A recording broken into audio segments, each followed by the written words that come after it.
Mas eu queria falar sobre algo que mesmo em tempos difíceis como esse, né, a gente não pode deixar de continuar a fazer, é de ter esperança, esperança no meio da dor, né, esperança no meio do tempo que às vezes vai passando. Você fala assim, mas quando será, né? Tinha uma música que dizia assim, quando será o dia da minha sorte? Sei que antes da minha morte, eu sei que esse dia chegará. Mas as pessoas querem que esse dia chegue, né? Querem que esses projetos se realizem, essas promessas se cumprem, esses sonhos se tornem realidade. E tem a ver com esse camarada aqui que sonhou, teve um monte de percalço que ele teve que suportar para viver o sonho, né? E eu só quero ler esse texto que se encontra no livro de Gênesis, capítulo 37, o verso de número 5, diz: certa vez José teve um sonho. Certa vez José teve um sonho. Ponto.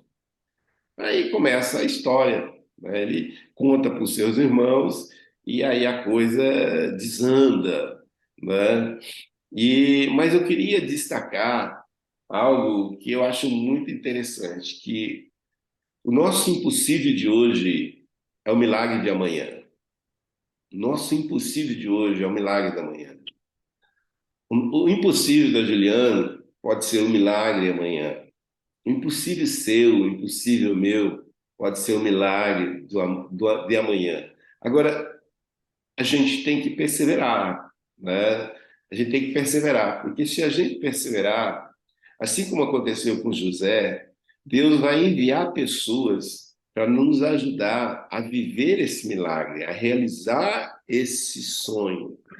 E é interessante observar que essas pessoas, elas serão pessoas estratégicas, serão pessoas qualificadas, que vai poder nos ajudar na hora certa, da forma certa.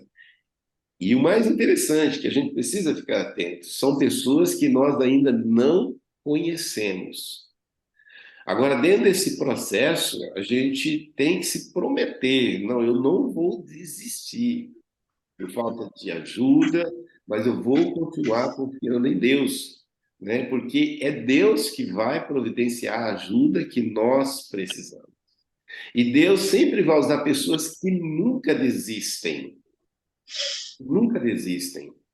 É muito fácil nós termos sonhos, desenvolvermos projetos, iniciarmos qualquer coisa, e no meio do processo, a gente desistir, né, até com argumentos convincentes, porque de repente você pode dizer assim, não, mas eu tenho razões para desistir, né?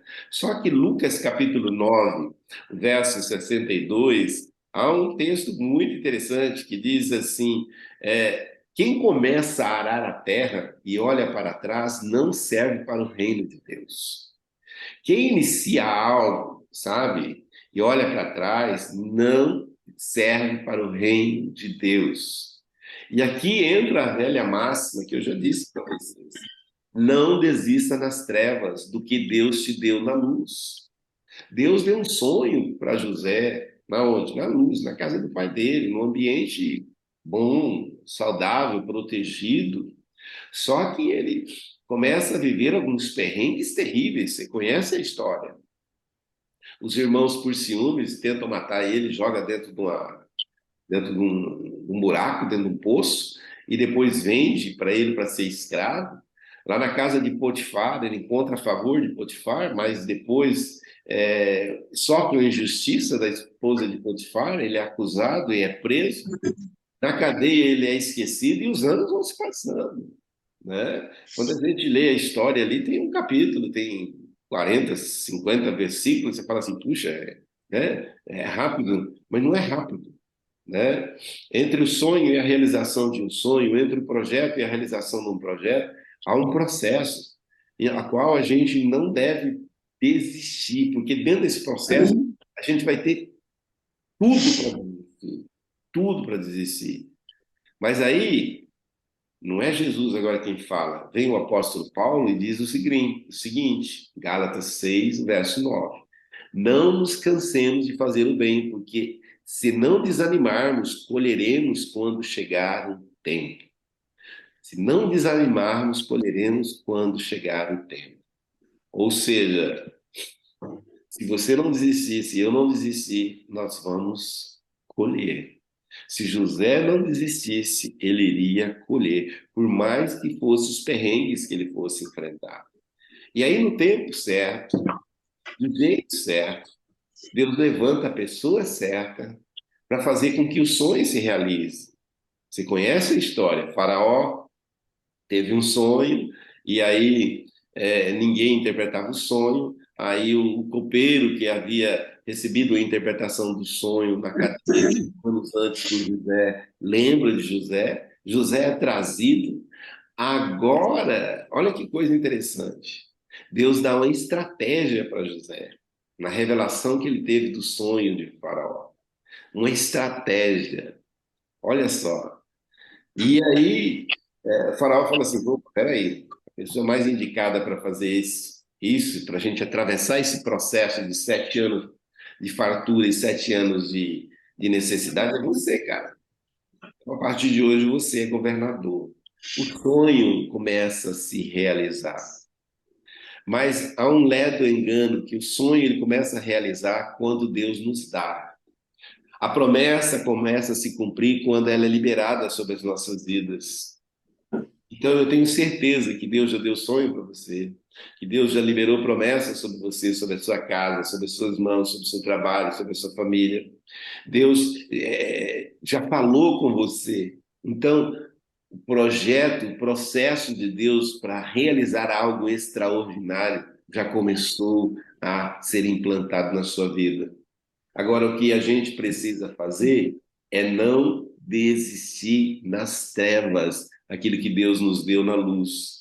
Ou seja, em tempos difíceis, em tempos de pressão, de opressão, de necessidade, de escassez, em tempos de luta, de solidão, de abandono, de rejeição e de tantos anos, a gente precisa continuar crendo que aquele que deu, aquele que falou, é fiel para cumprir. E a Bíblia diz que José se tornou tábua de salvação para a sua família.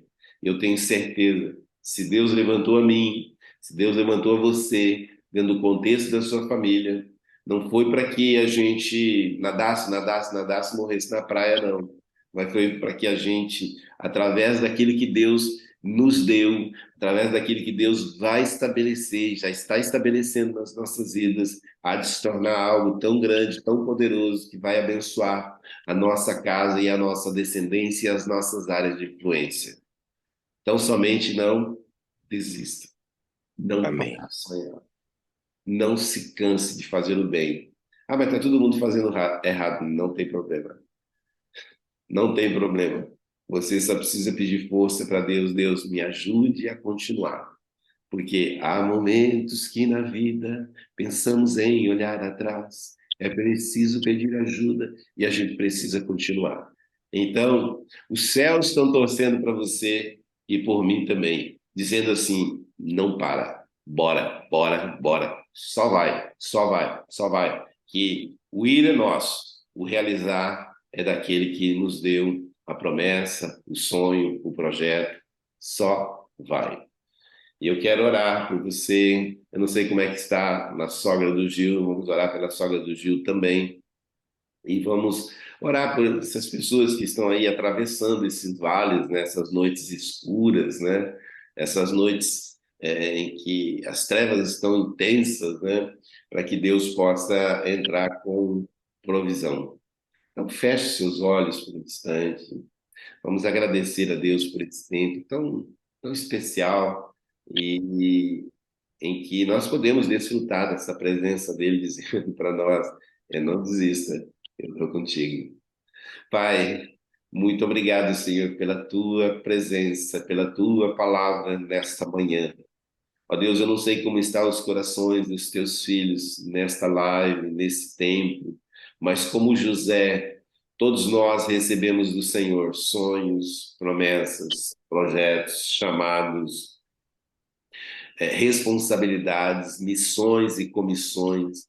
mas com certeza, como José, muitos de nós está vivendo, Senhor, aquelas noites escuras, onde não há família, onde não há amigos, onde não há a provisão, onde só há necessidade, só há dor, só há desilusão, mas em nome de Jesus, que uma unção de renovo, de fortalecimento, venha sobre a vida de cada um dos teus filhos, para que nós, como José, não venhamos desistir nas trevas aquilo que o Senhor nos deu na luz, para que, como José, nós não nos cansemos de fazer o bem, nós não nos corrompamos diante das esposas de Potifar, mas que a gente continue firme, olhando para aquele que nos deu o sonho, como José, que a gente não se atemorize vendo os dias, os meses, os anos passarem, e muitas vezes até a velhice chegar, mas que a gente possa continuar olhando para o Senhor, porque o Senhor está conosco, o Senhor é fiel para cumprir. Então vem, Senhor, vem com provisão sobre a vida de cada um dos teus filhos e glorifica o seu nome. Oramos, ó Deus, pela vida da mãe da Dani, oramos pela vida da Valdete, oramos pela vida da Juliane, do Tiago, do Eduardo, oramos, ó Deus, por essas vidas e tantas outras que nesse momento estão vivendo situações singulares, ímpares, mas, porém, poderosas. Nós cremos que o Senhor é poderoso para agir nesse momento da vida deles, operando o milagre. Então, faz acontecer, Deus. Faz acontecer. Em nós está o clamar, em Ti está o efetuar. Então, aplana caminhos, estabelece conexões, levanta pessoas para ajudar esses Josés com nomes de Maria nesse momento. Levanta os faraós, Senhor, que são pessoas de acesso, de autoridade, para ajudar essas vidas, ó Deus, nas áreas onde elas precisam de uma intervenção. Ó Deus, em nome de Jesus, Pai, nós oramos crendo que mais do que pedimos, pensamos ou imaginamos, o Senhor já tem reservado a nós. Portanto, aceita a nossa gratidão. Mais um dia, mais uma oportunidade que o Senhor nos dá de respirarmos e declararmos que o Senhor reina, e declararmos a sua bondade. Pai, no nome de Jesus oramos, em nome de Jesus agradecemos. Amém, Amém. amém e amém.